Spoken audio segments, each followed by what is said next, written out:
This is Winter Torborg. This is Winter Torborg, pastor of the House of Shalom.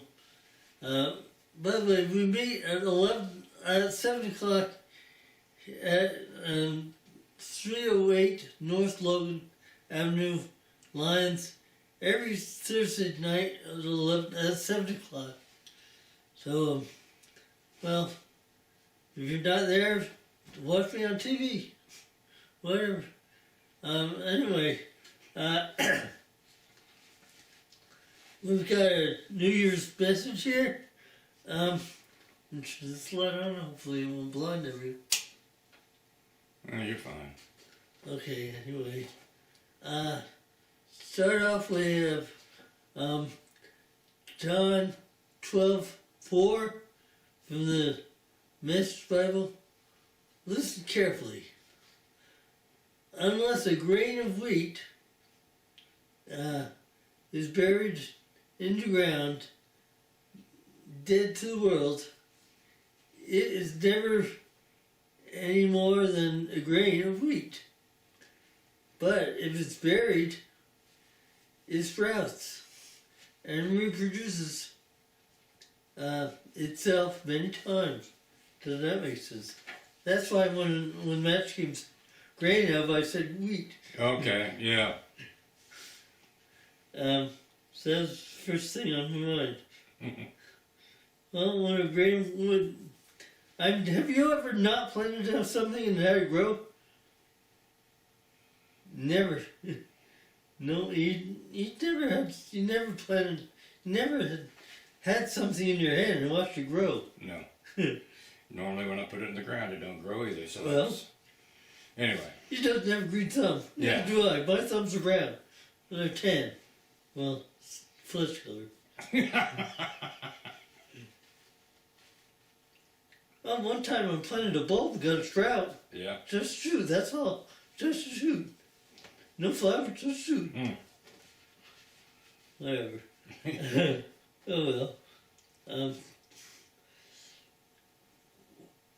Okay, now this is, you read Acts 1, 1 through 5, steadfast in honor.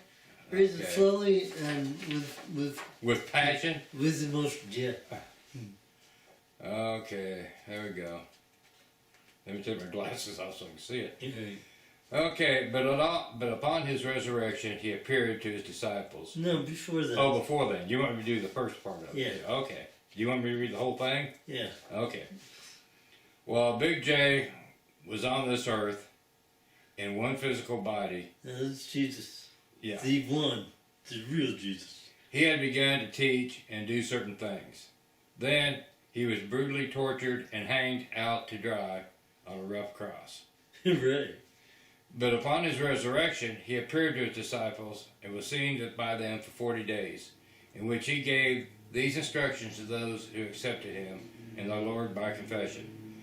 John baptized you in water as a symbol of dying to sin. But now I tell you that in a few days you will be baptized in the Holy Spirit of God, upon your acceptance, of course. So I want you to wait in Jerusalem until you are baptized in and anointed with the Holy Spirit. When you are baptized, you will receive the power needed to do what I have called you to do.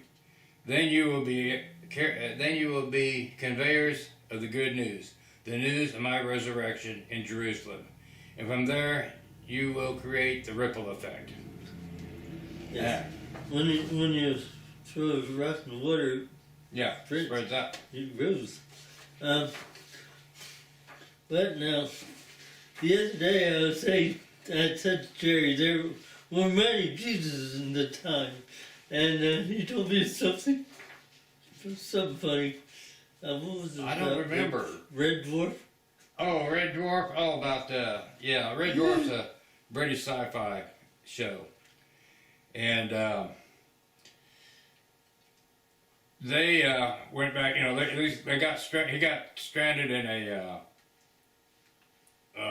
anyway, he got frozen in time. And for 3 billion years he was stuck on this, or 3 million years he was stuck on this spaceship, before he was finally woke up. He was in hibernation. Well, one of the episodes they had, it ends up being him, and there's a cat, or a guy that's actually was a cat that evolved from his pet cat. So there's him, this guy, a robot, and then a hologram, which was his worst fear or enemy when they was on the ship together, but the computer decided to give that to him for a companion. Anyway, they go back, they find this Swedish machine, they put it together all wrong because they had to put everything together. And it was supposed to rejuvenate things. But what it ended up doing was sending them back in time. And they went back 3,002,000 years, whatever. Anyway, they went back to the time of Christ. Yeah. And they ended up in India. Well, actually, at first they ended up in England. But their batteries for their remote control to send them back to where they was going to, they didn't have any batteries for it. It didn't have any batteries in it. They didn't take any extra. So they didn't take no batteries. So they decided, well, we can make batteries. But, we can get iron here to make it, but we need a limit. And one of the guys asked, well, where's the closest limit from here? And they say, India. So for 6 months, they trudge off to India. When they get there, they finally find lemons are all happy, and they, then they got to buy, get the metal and everything for the batteries so they can get this remote control work so they can go back to their own time. And they're sitting in a bazaar, and they're eating some food. And you see this one guy run up to this other guy, and he has his back turned to him, and he's got long hair and stuff. And he walks up to him and says, Jesus, Jesus, the Romans are after me. Can you hide me? Help me. And they're all looking at each other going, no, it can't be. And then they start discussing it between themselves. Well, there's a certain time there where there's really nothing said about it. So maybe he traveled during that time. And they thought this was Jesus the Christ. So they thought, oh man, this is Jesus Christ. So they end up helping this other guy escape, but they get caught cornered in a deal. They get their battery put together, and they go back to their own time, but they take Jesus with them. So he's way in the future, and he has he had a kidney stone that was getting really bad on him. So the robot operates on him, gets it done. As he's recovering, he gives him some books to look at and stuff, just picture books, because they don't read the same language. And so he reads the book, and he's starting to see all the things about wars and everything that was done in his name, and all the bad things that happened. And he says, I don't want to be this man. I don't want to do this. So he finds the remote control, and he figures out how to use it, and he goes back to his own time and leaves them. Well, they panic and say, well, he's going to go back and he's going to change history. They're worried about him changing history. So they get they had an extra remote control. They just didn't take it with them. So they took it, went back to the time where he was at, and he's there saying, I'm going to break every commandment there is within the next half hour. He's just going off just all these different things he was going to do because he didn't want to be Jesus Christ. And they get back and they're, trying to talk to him and say, but you've got to. It's history. You can't change history. And he says, you cannot tell Jesus of Caesarea what he can and cannot do. And they go, Jesus of Caesarea? How many Jesuses are there? And he goes, well, in the last census there was about 53, I think. And they go, then you're not Jesus of Nazareth? No. So anyway, it kind of goes from there. But yeah. Yeah, so that's what I'm saying. There are more Jesus than Jesus the Christ. That's why Steadfast John says Big J, because he is the one that counts. Yeah. He's the one that they're talking about. Oh. I mean, there's also Bar Jesus, son of Jesus. Yeah. The guy named they called Justice was named Jesus.